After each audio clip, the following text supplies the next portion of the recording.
अस्सलाम वालेकुम। वालेकुम अस्सलाम। जो खैर खुश सब बड़ा खैर। ते सही है जो खैरा जाम अल्लाह। अमर गोला दे खबर है पाण वारी बनी जो कमकार के बोले साईं हुकुम अल्लाह जो शुक्र है कमकार सही पे वाले।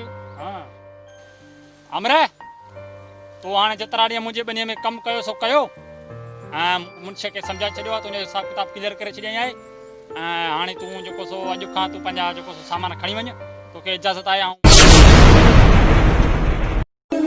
साईं तवां तो मुंशी असां चयो आहे हिसाब जो पर इहो सरासर असां सां ज़ुल्म आहे। हेॾो तयारु फ़सुलु करे अॼु तव्हां मूंखे बेहुज करे कढो था सरासर इहा लाजवाबी आहे। साईं महिरबानी करे ईअं तव्हांखे न करणु खपे पर तव्हांजो साईं को हिन में ॾोह या को कसूर न आहे। इहो मां हमेशह खां सवनि सालनि खां सवनि सजनि खां इहो ॾिसंदो अचां पियो त असांजे ग़रीब आहिनि सिज जे हारीअ ते इहो ज़ुल्म इहो सतम इहो थींदो रहे थो।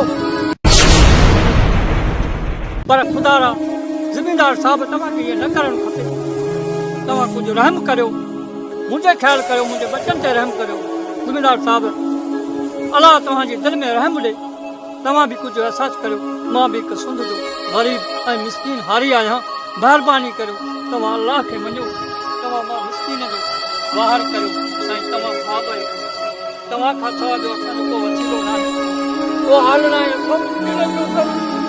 तव्हां ई रहम करियो साईं तव्हां ई रहम करियो साईं असांजो साईं रहम फरमायो।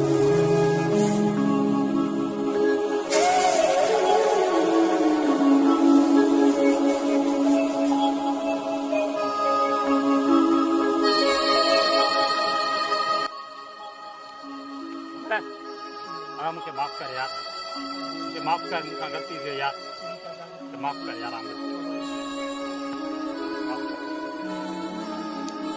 आमरे अज तुझे इन जुमलन मुझे दिल में एहसास पैदा किया है तो वाकई हारी भी इंसान हारिन के करे असांजी सिंध सगोरी आबाद शाद आबाद है हारिन की मेहनत के करे उनकी पगर पसीने के करे मुझे अज कदर तो थे मुझे एहसास तो थे अवांजे मेहनत ते अवांजे पसीने पगर जे वण ते अॼु वचन तो करियां त पंहिंजी सिंध में कंहिं बि हारीअ सां ज़ुल्म ऐं ॾाढ न थींदो।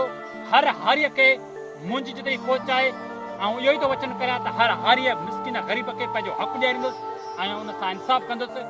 मुंहिंजा जेके हिन ज़मीन में जेके बि हारी आहिनि तूं आहीं या ॿिया आहिनि सभिनी खे इंसाफ़ ॾियारींदुसि कंहिंसां बि को ज़ुल्म ॾाढो न कंदुसि।